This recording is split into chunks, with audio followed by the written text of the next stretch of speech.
Hello there, ladies and gentlemen. How the devil are we all? My name is Jevon, and I'm making a series of videos that basically try and pass on some of the information that I've learned from my long distance walk from John O'Groats to Land's End, the length of Great Britain. So in today's video, we're going to cover 12 tips which hopefully are going to help you prepare or help you out on your long walk. I'm going to go out on a caveat. I am not a professional, so I'm not a professional online personality, none of that. This is all just a normal bloke trying to explain some of the stuff that is picked up. Okay, so for the first two tips, they're quite basic. It might seem like I'm trying to teach you how to suck eggs. I'm not. These first two tips are just a little bit of background to help you get started. Without further ado, here is tip one. Tip one is organise your kit and dry bag it. And what do I mean by that? Well, I'll tell you. So on this walk throughout the whole time, what I found was the easier it was for me to do something and the quicker it was for me to do something, the better it was. As in, I enjoyed it more, it didn't wind me up as much, and if it's easier, you're more likely to do it. So what I found with my kit is everything got dry bagged. It got grouped up and organised and then put into separate dry bags. So I had like my sleeping kit was in this quite large one here. So I knew the big red bag at the bottom of my bag was always going to have my sleeping kit in. So then in whatever condition it was, I knew exactly where it was and how to find it. And then I had stuff like my wash kit was in a bright green bag like this. And it basically, once again, it just meant if it was raining and whatever, and I needed to access my kit, I knew exactly where it was because I'd be like, oh, the green bag, that's got all my wash kit in. So as a caveat, I'm not saying to dry bag absolutely everything. Stuff like your bug spray, you know, like your water filter, I didn't dry bag that because it didn't matter if it got wet, that kind of thing. But for, you know, you use a little bit of your own initiative. If it's stuff like clothes and equipment that you really don't want to get wet, make sure it's dry bagged, keep it organised. Okay, so tip number two is practice with your kit. And I know loads of other people online say this, but I'm just going to hammer it through really quickly. Know how to set your tent up, know where all your kit is in your bag.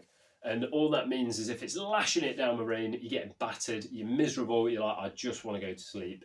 You can set your tent up like bat, bat, bat, and then straight away you're good to go. If you know where it all goes and you can set it up in a couple of minutes, you'll be way happier than if you're out in the rain just getting battered, getting miserable, going, why am I doing this?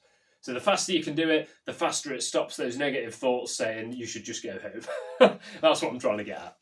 Okay, so tip number three is going to be to start small, go slower to prevent injuries. And what I mean by that is no matter what distance it is you're planning on going within reason, if it's like a 100 mile, 400 mile, 1,000 mile, whatever distance it is you're going, the temptation is to do as much as you can at the start, is to like, I'm going to do 30 miles a day, 25 miles a day, whatever it is. I know some people have concerns with maybe they've only booked a week off work or something, or maybe they've only got so much time to do it in. But I would really recommend starting small for that first week of your walk. So if you were planning on doing like 20 miles, drop it down, do like 15, or even better, do like 12 or something. Because basically your body is going to be wondering what the bloody hell's gone on, because you're going to be starting off not having done it before, and it's going to be like a shocker capture for your body. It's going to be like, what's happening? You know, it's going to freak out. Start off small, do less mileage, and go slower. You stop a lot of those like muscle injuries. I was walking like a power walker for the first bit, and all that was happening was I was picking up more injuries. You know, my feet were getting sore. I was having problems with my ankles, my shins, my knees. Just go slower, you know, take your time. You're doing this walk because you want to do it and enjoy it. There's no need to thrash yourself. To prevent your injuries, I was powdering my feet whenever they got wet. So I took a little bit of talcum powder with me. And basically at the end of the day, I was making sure that my feet stayed dry. So I was trying to minimise the amount of blisters I was having, and you stopping yourself from getting really nasty stuff like trench foot or something. Oh, make sure you air your feet in the evenings. So when you're in your tent and you're all set up for the night, get your socks off, get them trotters out in the open air, get them some air, get them cleared out. If you're walking along and you happen to be next to rivers and lakes and streams, what you can do is soak your feet if they're starting to get sore. If you're getting like hot feet, you know, achy feet, just take like half an hour out, go and sit by the river, soak them, and it'll do you the world of good, honestly. It'll take a lot of that inflammation out. I would always advise stretching, particularly at the start. I was a bit of a bugger for this towards the end where I just stopped doing it. but towards the start, after you've finished for the day, you know, stretch yourself off. It might take you an extra 5 minutes, but it's going to be worth it when your legs aren't screaming bloody murder at you. So yeah, stretch your feet.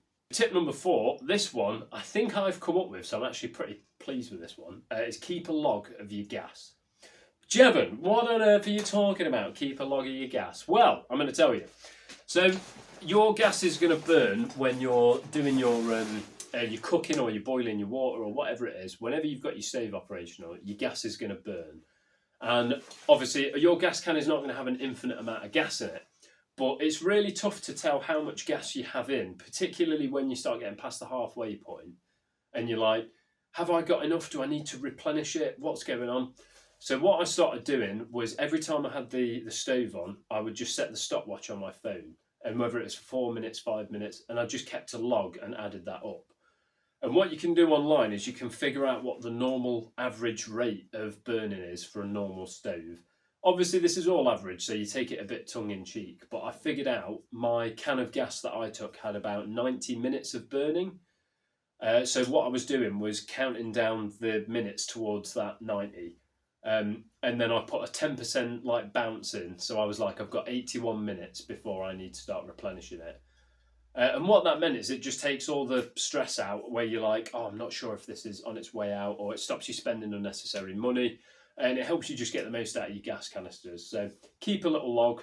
It doesn't take a lot of effort, but it'll do a lot for you in the long run. Tip number 5, this is just a quick little easy one. Don't set up near stagnant water. Jevon, that sounds very obvious, I can hear you saying. You are right, it is obvious, but I'm an idiot and I didn't realise. So I set up next to like a dry stream in Scotland. Within 20 minutes, I was covered in insects from head to toe. They were all over my tent, all over my inner mesh, all over my bag.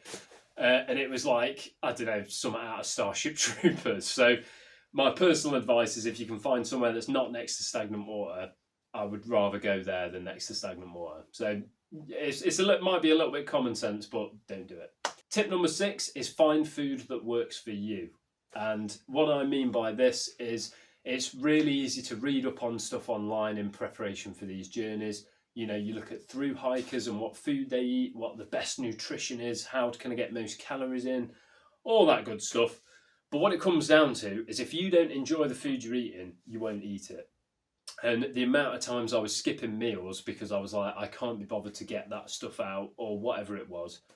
And it's just not good. You know, if you've got to make sure you eat enough stuff on this journey you're about to go on. So my personal advice is find food that you enjoy and then eat that rather than trying to do some crazy stuff you've seen on the internet like, oh, I've got a sachet of tomato puree, pesto and fajitas and tuna and whatever. If that works for you, great. If it doesn't, you won't eat it because you won't be asked. So yeah, maybe go on a couple of little trips beforehand and try some of them out. And then go like, oh, that wasn't too much of a faff to do, I'll do that. Or, oh my God, that one was a nightmare, never doing that. Chin it off, get something easy. So yeah, make it nice and easy and make it something that you enjoy having, you're more likely to have it. Tip number 7, this is a little cheeky one that a lady called Fiona passed on to me. Thank you, Fiona. And it's, if you're going to take duct tape with you, which you absolutely should, keep it on your poles. Or if you haven't got poles, find something else to tape it onto to save yourself some space and to stop you from taking a massive roll out when you probably only need like, I don't know, maybe a few meters of tape. So what I did is I had like a little roll, I cut it in half, and then I just put it all the way around the poles to save on space and save it putting me in my bag. So yeah, tape on poles, always a good idea to put it. So tip number 8 is electrolyte tablets. I covered this in my other video, but I'm gonna hammer it home. They are a game changer. They don't weigh a lot, they don't cost a lot, and oh my God, they are amazing for cramps, aches, and stuff like that.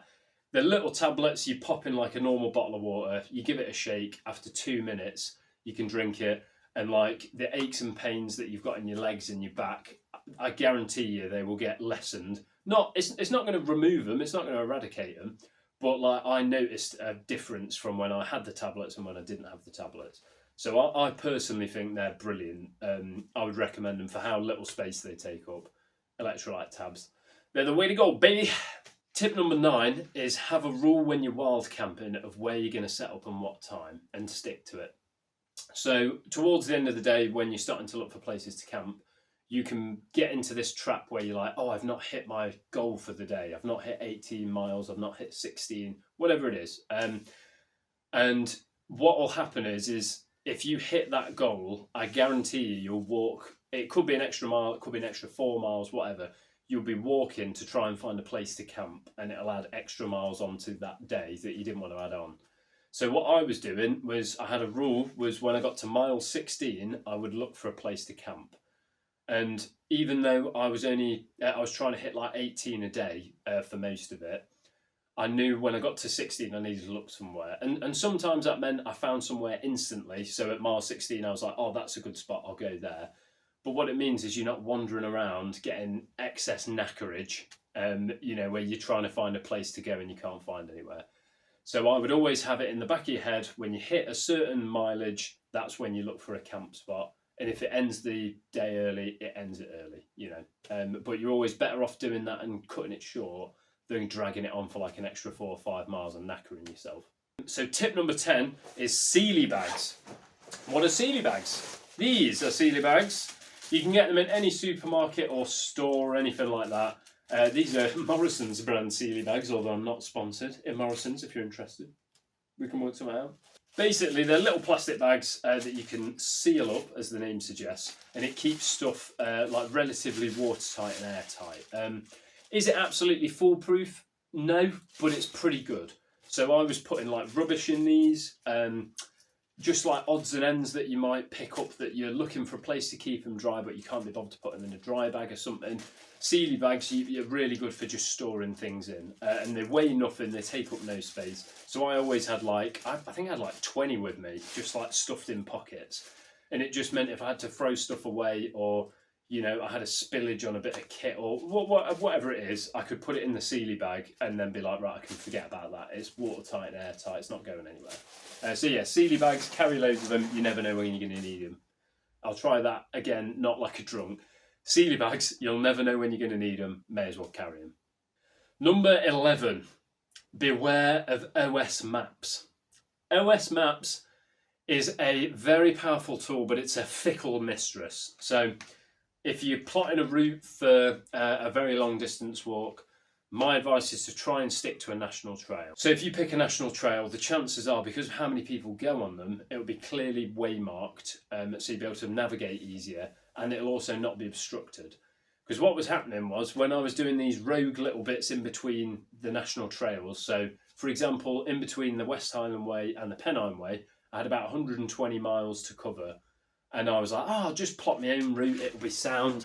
And what was happening is I was going on OS maps and I was like, oh, there's a footpath through here. I'll go through this footpath and it'll take me to this place. I then got to the field and the field was overgrown with thistles, brambles, you know, like spiked trees out of fucking hell. You know, some of the paths are just like obstructed. You're not going to get through them, or you're not going to have a good time getting through them. I remember just getting cut to ribbons on one of them, just threaders, you know, just fuming. Yeah, so some of the paths that you plot on OS maps, if they're not national trails, you're rolling a dice. So I'm not saying don't go down like these little footpaths, but I'm saying bear it in mind that it might be inaccessible. And it was a good like 50% of my paths were just like rogue. So yeah, really take it with a pinch of salt. If you're navigating, try and do it by the national trails or very popular walks. If you're doing it by these local ones, it's a bit of a dice roll. Tip number 12, keep it light. So I've covered this in the other video. With your kit, the lighter your kit, the more enjoyable your walk is. Am I saying you can't do a long distance walk with a heavy pack? No, you can. For the first like 3 weeks of my walk of Great Britain, I had like a 20 kilo pack on. It was doable, I was fine, I did it, but it wasn't as enjoyable because it puts extra strain on you. And it also, I think it increases the chance of you getting injuries, because the more weight you've got on your back, if you trip or stumble, that's more weight you've then got to correct for when you're trying to like right yourself.